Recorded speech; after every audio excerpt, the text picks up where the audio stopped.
আসসালামু আলাইকুম সবাইকে। এই মুহূর্তে ফেসবুক থেকে একটা বড় আপডেট এসেছে এবং সেই আপডেট অনুযায়ী আপনাকে 28 অক্টোবরের মধ্যে ফেসবুক প্রোটেক্ট চালু করতে হবে। আপনি যদি ফেসবুক প্রোটেক্ট 28 অক্টোবরের মধ্যে না চালু করেন, সেই ক্ষেত্রে 28 অক্টোবরের পরে আপনার ফেসবুক আইডি কিন্তু লক হয়ে যেতে পারে। সো অবশ্যই প্রত্যেকটা ফেসবুক ব্যবহারকারীর জন্য ফেসবুক প্রোটেক্ট চালু করা অত্যন্ত জরুরি। তো কিভাবে আপনারা ফেসবুক প্রোটেক্ট চালু করবেন বা এটা কোন সেটিংটা আপডেট হয়েছে, সব কিছু এই ভিডিওতে আমি আপনাদেরকে দেখাবো। তো রিকোয়েস্ট থাকবে অবশ্যই আপনারা এই গুরুত্বপূর্ণ ভিডিওটা শেষ অবধি দেখবেন। আর যারা আমাদের চ্যানেলে নতুন এসেছেন অবশ্যই আমাদের চ্যানেলটি সাবস্ক্রাইব করে আমাদের সাথেই থাকবেন। তো চলুন শুরু করি আজকের ভিডিও।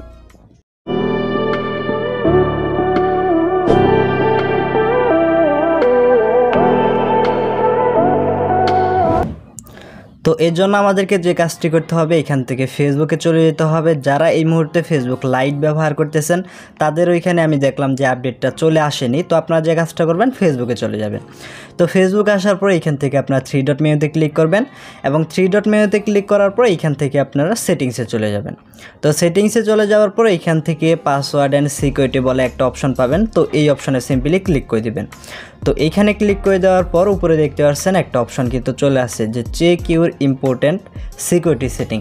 তো এটি ছাড়াও আপনাদের যদি এরকম আসে যে ফেসবুক প্রোটেক্ট, এখানে লেখা থাকবে যে ফেসবুক প্রোটেক্ট ইজ অন, তো দুইটার যে কোনো একটা হলেই হবে। তো এইটা যদি আপনার চলে আসে, সিম্পলি আপনি এই অপশনে ক্লিক করবেন এবং এইখানে ক্লিক করার পর দেখতে পারবেন এই যে নিচে এখানে লেখা আছে যে you must turn on Facebook protect by 28 October. মানে আপনাকে 28 অক্টোবরের আগে ফেসবুক প্রোটেক্ট অবশ্যই চালু করতে হবে। তো আপনি যদি এটা না পান, সিম্পলি আপনার এই যে এইখানে যে অপশনটা আছে check your important security settings, just এই অপশানে ক্লিক করবেন। তো এখানে ক্লিক করার পর দেখবেন যে এরকম 3টে অপশন আছে। তো এইখান থেকে দেখতে পাচ্ছেন যদি টিক মার্ক থাকে তাহলে তো হলোই, আর যদি টিক মার্ক না থাকে, যেমন আমার প্রথম এইটা টিক মার্ক নেই, যেমন turn on log in alert, আমরা যে কাজটা করব এই অপশানে ক্লিক করে দিব।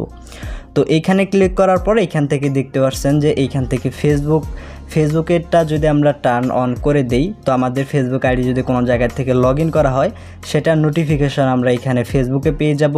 এইখান থেকে আপনি যদি ইমেইলেরটা অন করে দেন তাহলে ইমেইলে আপনার অ্যালার্টটা পেয়ে যাবেন কোথা থেকে ফেসবুক আইডি লগ ইন করা হলো। এইখান থেকে মেসেঞ্জার যদি দিয়ে দেন তাহলে মেসেঞ্জারের কিন্তু নোটিফিকেশনটা আপনি পেয়ে যাবেন।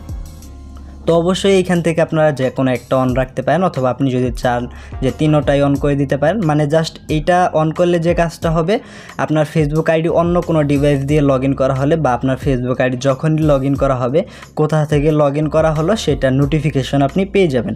অবশ্যই এখান থেকে আপনার ইমেইলটা কিন্তু সিলেক্ট করে দিবেন এবং এখান থেকে ব্যাকে আসার পর দেখবেন এটা টিক মার্ক রয়ে গেছে এবং তার নিচে একটা দেখতে পাচ্ছেন এখান থেকে টার্ন অন 2 ফ্যাক্টর অথেন্টিকেশন। এইখান থেকে আমাদের ফেসবুক আইডিতে 2 স্টেপ যেহেতু চালু নেই, এই জন্য এরকম দেখাচ্ছি। আমরা যে কাজটা করব, যেহেতু এটা চালু নেই, এটা চালু করার জন্য জাস্ট এই অপশনে ক্লিক করব। এরপর এইখান থেকে আমরা গেট স্টার্টেডে ক্লিক করব। তো গেট স্টার্টেডে ক্লিক করার পরে এখান থেকে আমাদের ফেসবুক আইডিতে 2 স্টেপ চালু করতে বলতেছে। তো 2 স্টেপ ভেরিফিকেশন চালু করার জন্য এখান থেকে আপনার অথেন্টিকেটর অ্যাপ, এখান থেকে সিকিউরিটি কি, এখান থেকে টেক্সট মেসেজ, যে কোনো একটা অপশন আপনারা ব্যবহার করতে পারবেন।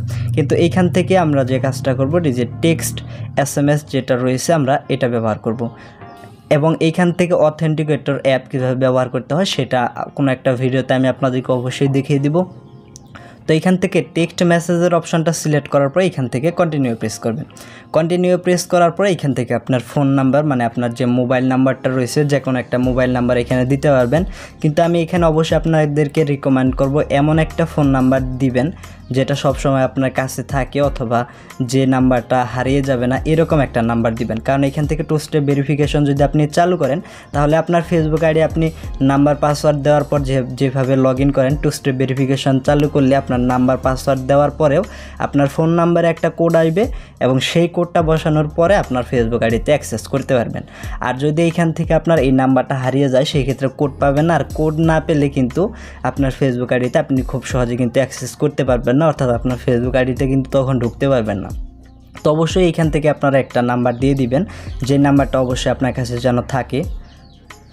তো 2 স্টেপ ভেরিফিকেশন চালু করার জন্য এখানে আমাদের ফোন নাম্বারটা দিয়ে দিয়েছি এবং এইখান থেকে আমরা জাস্ট কনফার্ম অপশনে ক্লিক করলাম। তো কনফার্ম অপশনে ক্লিক করার পরে এখান থেকে আপনার ফেসবুকের যে পাসওয়ার্ডটা রয়েছে সেই পাসওয়ার্ড দিতে বলবে। তো এইখানে আপনাদের ফেসবুক আইডির পাসওয়ার্ড দেওয়ার পরে এখান থেকে আপনারা কন্টিনিউ অপশনে ক্লিক করবেন। তো যখন এইখান থেকে আপনারা কন্টিনিউ অপশনে ক্লিক করবেন কন্টিনিউ অপশানে ক্লিক করার পর আপনার যে ফোন নাম্বারটা আপনি দিয়েছিলেন সেই নাম্বারে 6 ডিজিটের একটা কোড চলে যাবে। তো এইখানে আপনারা কিছুক্ষণ অপেক্ষা করার পর দেখবেন যে আপনার ফোন নাম্বারে একটা কোড চলে আসছে। তো আমরা এখান থেকে যদি মেসেজ অপশনে চলে যাই, মেসেজ অপশনে যাওয়ার পর দেখতে পাচ্ছেন এটা কিন্তু আমার ফেসবুকের কোড, এবং এই কোডটা জাস্ট আপনারা দেখে দেখে এখানে লিখে দিবেন। তো আমার মতো আপনাদের এরকম একটা কোড চলে যাবে 6 ডিজিটের, জাস্ট সেই কোডটা বসে এখান থেকে আপনারা কন্টিনিউ প্রেস করবেন। তো কন্টিনিউ যখনই প্রেস করবেন আপনার ফেসবুক অ্যাকাউন্টে 2 স্টেপ ভেরিফিকেশন চালু হয়ে যাবে। এখান থেকে আপনি ডান অপশনে ক্লিক করবেন, এবং এখান থেকে আবার যদি আমরা সিকিউরিটি চেকআপ এই অপশানে ক্লিক করি, এখান থেকে দেখতে পাচ্ছেন সবগুলা কিন্তু ওকে রয়েছে, অর্থাৎ আমরা আমাদের ফেসবুক আইডিতে ফেসবুক প্রোটেকশন সবগুলা চালু করে রেখেছি। তো ফেসবুকে 2 স্টেপ ভেরিফিকেশন চালু করার পর আপনারা এখান থেকে ব্যাকে আসার পর এখান থেকে 2 স্টেপ ভেরিফিকেশন অপশন এইটাতে চলে আসবেন। এখানে আসার পর এখানে দেখবেন যে রিকভারি কোড, আপনারা যে কাজটা করবেন এই অপশনে ক্লিক করার পর এখানে যে রিকভারি কোডগুলো দেখতে পাচ্ছেন এগুলো আপনারা স্ক্রিনশট দিয়ে রেখে দিতে পারেন, অথবা কোনো একটা জায়গায় লিখে নেবেন, কারণ পরবর্তী সময় আপনি যখন আপনার ফেসবুক আইডিতে লগ ইন করতে যাবেন তখন কিন্তু আপনার নাম্বার পাসওয়ার্ড দেওয়ার পর একটা কোড আপনার ফোনে আসবে, এবং সেই কোডটা দেওয়ার মাধ্যমে কিন্তু আপনি আপনার ফেসবুক আইডিতে অ্যাক্সেস করতে পারবেন। কোনো কারণে যদি আপনার কাছে আপনার সিমটা না থাকে সেই ক্ষেত্রে যে এইখানে যে কোডগুলো রয়েছে এই কোডগুলো ব্যবহার করেও কিন্তু আপনি আপনার ফেসবুক অ্যাকাউন্টে অ্যাক্সেস করতে পারবেন। সো অবশ্যই এই কোডগুলো আপনারা লিখে নিতে পারেন, অথবা নোটপ্যাডে কোনো একটা জায়গায় আপনারা রেখে দিবেন, অথবা স্ক্রিনশট দিয়ে রাখতে পারেন। তো এইভাবে মূলত ফেসবুক প্রোটেকশন চালু করতে হয়। তো আশা করি পুরো বিষয়টা বুঝতে পেরে গেছেন। তো যদি আজকের এই ভিডিওটা ভালো লাগে অবশ্যই আজকের এই ভিডিওটিতে একটা লাইক দিবেন, এবং এই ধরনের আরও ভিডিও পাওয়ার জন্য আমাদের চ্যানেলটি সাবস্ক্রাইব করে আমাদের সাথেই থাকবেন। তো সকলেই ভালো থাকুন, সুস্থ থাকুন, ফিরছি নতুন কোনো ভিডিও নিয়ে। আল্লাহ হাফিজ।